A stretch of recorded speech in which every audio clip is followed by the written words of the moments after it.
I read once that Charlemagne, the 9th century European king, would force Christian conversion amongst the armies of men that he would conquer. And some of these warriors, when they would be baptized, they would fully submerge every part of themselves except for their sword hand. As if they were saying, in essence, your God can have every part of me except this hand. This hand is the one that I'll fight with. With this hand, I can still kill my enemies.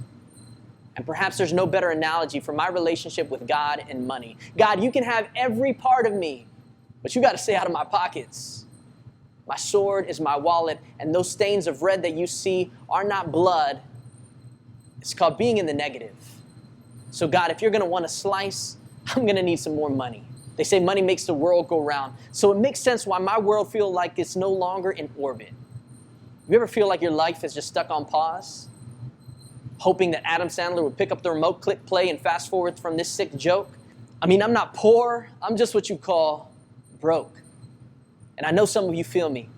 We're told to get more money, climb the ladder, but it feels like they add another rung with every step that we take. We're told to get more money, climb the ladder, just to find out that it's been leaning against the wrong building for the last 40 years. We're told to get more money, climb the ladder, but some of us grew up with barely a vision for a step stool. Growing up, I would hear, it's the early bird that gets the worm. But I know people with 2 or 3 jobs who wake up at 3 a.m. just so someone who is still in REM sleep can profit off their hard labor. So maybe it's really the second mouse gets the cheese. And this rat race is anything but fair. But we still play.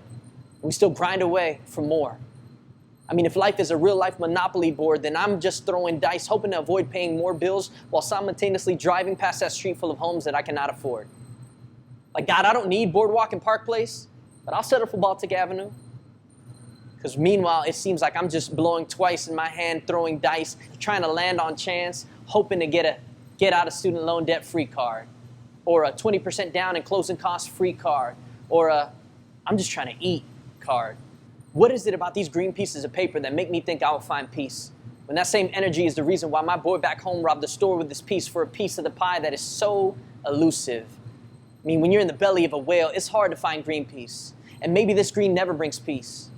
For what does it profit a man to gain the whole world but lose his soul? Why do we pursue more money? Like kids chasing after an ice cream truck in the summer, only to get it and watch it melt in your hands before you even get home. But what is more money when 10% of the world globally lives off less than $2 a day? And that's barely enough to buy you 4-piece nuggets here in the States. What is more when for every 1,000 kids born around the world, 39 will die before the age of 5, and the leading cause will be malnutrition and starvation, and you and I will open up a stocked fridge and exclaim, ain't nothing to eat here. What is more when some of the people with the very fortunes we aspire to have will step off that ledge and the market will plummet? One more story today. What does more money even mean? And why do I grip it so tightly and hold it behind my back like a toddler unwilling to share that toy, knowing good and well that everything that I have is because my Father freely gave it to me in the first place? I heard that the human heart is the same size as your fist. So God, maybe if I trust you and open up my heart, my fingers will start to unfurl and I can let more go.